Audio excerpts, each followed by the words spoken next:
Jadi termasuk ada perubahan regulasi yang sebelumnya terkait pencalonan ada PKPU 8, hari kemarin sudah ditetapkan PKPU 10. Pak, untuk persiapan pendaftaran Pilgub 2024 seperti apa? Ya, jadi KPU Provinsi Jawa Tengah terkait Pilgub ini sudah berkoordinasi dengan seluruh peserta pemilu 2024. Bagaimana kita mensosialisasikan terkait dengan mekanisme pencalonan, syarat pencalonan, dan juga syarat bakal calon yang akan diusung untuk menjadi gubernur maupun wakil gubernur Jawa Tengah. Hari ini kami melakukan persiapan akhir karena di tahapan itu adalah persiapan peristiwa pendaftaran yang akan kami laksanakan 27 sampai 29 Agustus ini. Kira-kira seperti itu.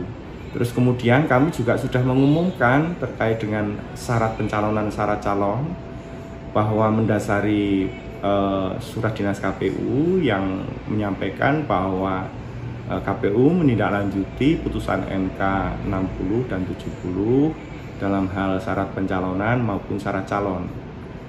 Pertama, syarat pencalonan terkait dengan jumlah suara sah yang diperoleh partai politik peserta pemilu 2024 itu berubah, yang semula itu 25% suara dan 20% kursi, kemudian hanya mendasari kepada jumlah suara sah di hasil pemilu sebelumnya di Jawa Tengah gitu. Jadi termasuk ada perubahan regulasi yang sebelumnya terkait pencalonan ada PKPU 8, hari kemarin sudah ditetapkan PKPU 10. Sehingga pada pokok prinsipnya ketentuan pendaftaran mendasari salah satunya adalah putusan MK, begitu.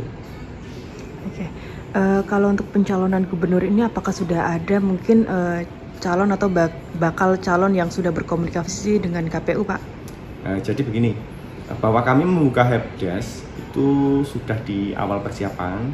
Helpdesk ini merupakan sarana konsultasi bagi partai-partai yang akan mengusulkan ataupun bagi bakal calon. Nah, sampai hari ini yang ke helpdesk belum ada. Tetapi secara umum yang menghubungi kami terkait dengan syarat pencalonan dan syarat calon ada beberapa yang mengkomunikasikan, termasuk partai-partai. Yang terakhir mungkin partai-partai non parlemen juga mengkomunikasikan dengan kita. Jadi ada beberapa yang calon yang akan didukung oleh mereka, kira-kira begitu. Kalau untuk calon independen itu ada nggak sih, Pak? Iya, jadi di mekanisme pencalonan itu ada penyerahan syarat dukungan untuk perseorangan, yang bahasa umum adalah independen.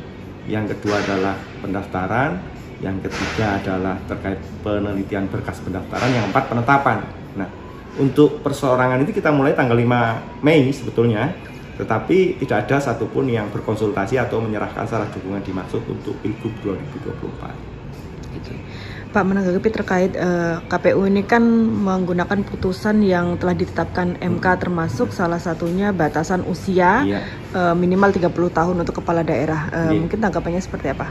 Jadi memang kami sebagai pelaksana di KPU itu menerima surat dinas bahwa ketentuan terkait dengan pendaftaran calon minimum untuk Pilgub Jateng itu atau untuk Pilgub secara umum adalah 30 tahun sejak penetapan pasangan calon. Kita tahu bahwa penetapan pasangan calon itu nanti dilaksanakan di tanggal 22 September, sehingga 30 tahunnya itu minimum di tanggal itu, begitu kira-kira.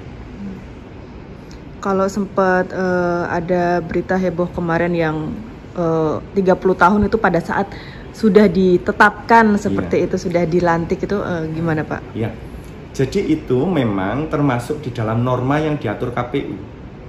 Jadi di peraturan KPU nomor 8 2024 ini menyebutkan seperti tadi, bahwa calon dihitung 30 tahun sejak pelantikan, gitu, bahasanya pelantikannya. Nah, kemudian di PKPU 10 yang berlaku kemarin tanggal 25 itu berubah sebagai tindak lanjut putusan MK dan ditetapkan setelah berkonsultasi atau RDP dengan Komisi 2. Sehingga kemudian regulasi yang berlaku adalah 30 tahun sejak penetapan calon dimaksud.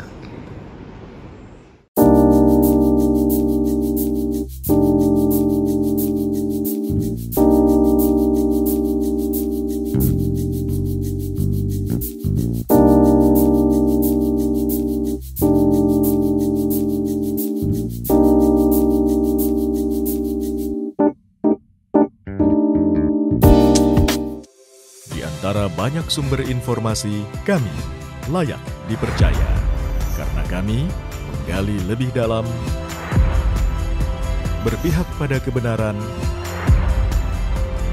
berpegang pada data dan fakta, agar layak Anda jadikan referensi.